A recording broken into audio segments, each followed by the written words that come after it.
Seguramente todos conocemos la historia de alguien, si no es que por desgracia en carne propia, la historia de alguien que es detenido por las autoridades, por policía ya sea municipal o ministerial y con argumentos X, pero a final de cuentas es así como empieza la pesadilla. ¿Y sabe qué? La verdad es que sabemos muy poco de leyes y de nuestros derechos y lo más importante sobre cómo hacerlos valer sin que nos toque un macanazo a la hora de que queremos esgrimirlos. Hoy vamos a platicar con Óscar Díaz, nuestro abogado de cabecera, para que nos diga qué tenemos que hacer si somos detenidos. Óscar, ¿cómo estás? Hola, muy bien, Javier. Buenos días. Priscila, ¿cómo Buenos estás? días, Buenos Óscar, días. bienvenido. Gusto estar otra vez con ustedes. Ya por aquí vi que atrás de cámaras, por aquí Floor Manager hizo una expresión como que ya le tocó alguna vez, ¿no? A todos.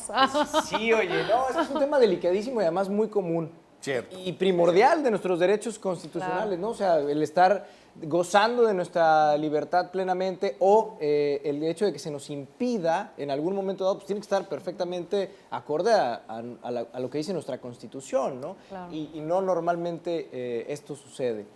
Pues un tema delicado.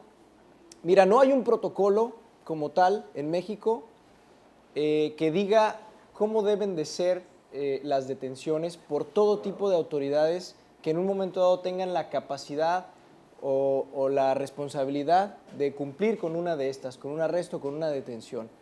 Hace pocos años, en 2013, se estableció por la Secretaría de Gobernación Federal una cartilla de derechos humanos en materia de detenciones para aplicarla por parte de la Policía Federal y presuntivamente por los otros cuerpos policíacos del gobierno federal. Esto no necesariamente ha bajado a las autoridades de las distintas entidades federativas, o sea, no necesariamente podemos dar por hecho que esto sea estandarizado o que ha alcanzado los criterios de las entidades federativas. Aquí en Baja California desconozco que haya un protocolo públicamente al menos conocido como tal. Pero lo curioso es que esto, además de que sucede apenas en 2013,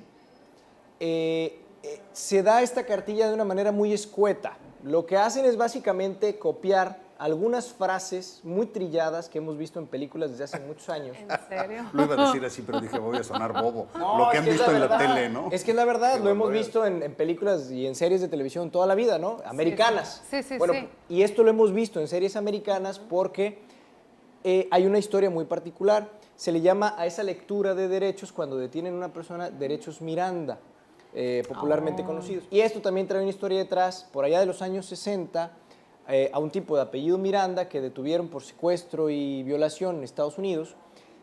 Lo condenaron con la sola confesión de él.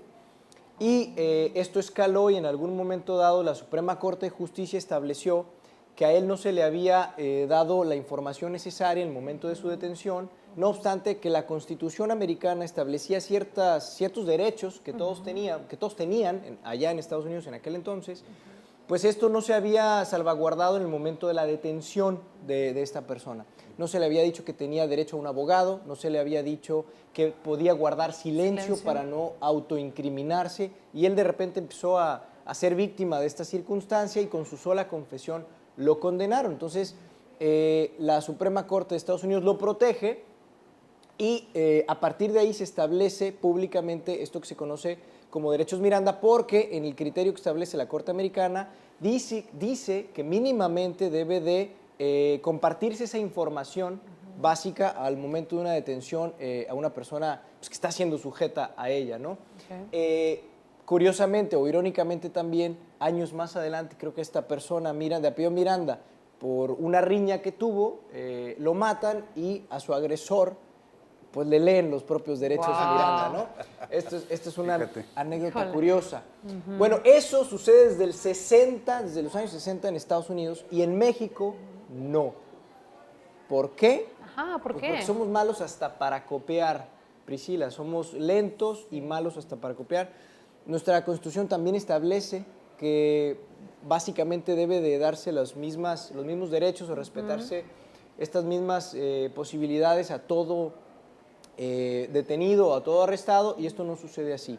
No está estandarizado en México en los cuerpos policíacos y además no hay un protocolo como tal. Y el que existe a partir de 2013, que te repito, es una cartilla, pues una cartilla muy escueta que no cumple con criterios más amplios que unas simples menciones ahí como tal, ¿no? No establece, por ejemplo, qué van a hacer con los detenidos en los traslados, a dónde los van a poner a resguardo, qué va a suceder si se les necesita dar atención médica, atención psicológica, algo por el estilo. Todo un contexto de situaciones que se puedan dar para que la policía sepa cómo actuar y también haya reglas claras y también haya responsabilidades en caso de que no se cumplan.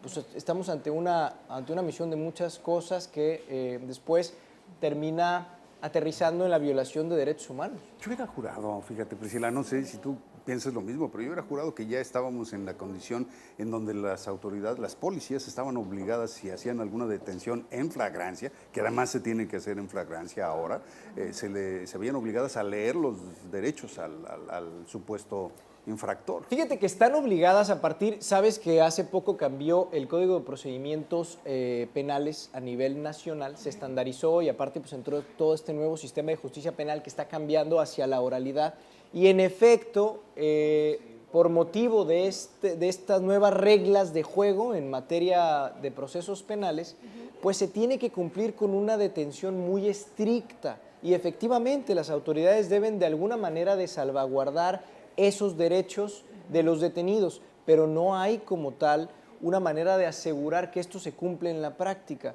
Ojo, el problema es cuando se llega a una audiencia que ahora en el nuevo sistema se conoce como audiencia de control de detención, en donde precisamente los jueces tienen que revisar primeramente si se detuvo o no correctamente, constitucionalmente, a alguna persona que en ese momento está siendo procesada o intenta ser procesada. Y entonces cuando esto pasa es cuando los jueces detectan que a alguien lo detuvieron mal, fuera de la ley, al margen de los criterios o al margen de lo que dispone la ley. Y entonces cuando de repente vemos libertades de personas que a lo mejor han hecho cosas malas presuntivamente, pero que su detención no fue apegada a derecho. Y entonces de repente culpamos al juez y aquí también a veces existen reproches públicos de parte de la autoridad administrativa o de las autoridades policiales que dicen, pues es que nosotros los detenemos y el Poder Judicial los deja libres, tratando de lavarse un poco las manos, pero el Poder Judicial tiene que actuar con lo que le ponen enfrente en su escritorio. Claro. Detuvimos a esta persona de esta manera y si esa detención es defectuosa, el juez en consecuencia y en congruencia con lo que dice la ley, tiene que dejar libres a las personas. Abogado, entonces, ahora sí que, ¿qué nos queda después de todo lo que, digo, ya sabemos que a lo mejor no hay una estructura, no tenemos realmente mucho conocimiento de cuáles son nuestros derechos, pero entonces, ¿qué nos queda? Practicar, no sé, algunos puntos, me imagino que trae 3, 5, no sé cuántos puntos sean, pero ¿qué nos queda hacer al momento? Digo, esperemos nunca estar en esa situación, que nunca nos suceda, pero en dado caso de sucedernos, ¿qué hacer? Bueno, tenemos obviamente que exigir que nos informen por qué nos están deteniendo, cuál es el motivo de nuestra detención en todo caso. ¿El por qué? Así es. Además, tenemos la oportunidad de comunicarnos con un familiar o cualquier persona que nosotros queramos para informarle dónde vamos a estar Comunicarnos. y qué nos está muy bien. pasando. Perfecto. Tenemos también derecho a guardar silencio, por supuesto, a no autoincriminarnos, a no compartir información que nos perjudique a nosotros mismos. Esto es muy importante, esta es una información básica, ¿no? Hasta no estar con el consejo de un abogado que nos pueda decir qué compartimos y qué no. Y bueno, también, obviamente, si somos extranjeros o estamos en un lugar en donde no pertenecemos a ese país, pues ser apoyados por nuestra embajada o consulado. Yo creo que algo que sería muy útil es tener el teléfono de un buen abogado a la mano, ¿no? Porque de todos modos lo vamos a necesitar. ¿Nos das tu número, por favor, Oscar? Claro. Con mucho gusto, Javier. Es el 324-5258, 324-5258. Esa es nuestra oficina, Díaz Gómez Abogados. Estamos para servirles. Si tienen cualquier duda, nos pueden llamar. Con gusto les damos una cita y los atendemos. Tenemos también nuestra página de Facebook. Ya todo el mundo tiene Facebook. Ahí nos pueden localizar muy fácilmente y encontrar bastante información de nosotros. Muchas gracias. Gracias, Javier. Gracias, Priscila. Gracias a usted por Abogado Oscar acompañarnos. Díaz con nosotros aquí en Como Cada Mañana. Muchísimas gracias. Gracias. Te esperamos la próxima semana. Aida, ¿qué nos compartes?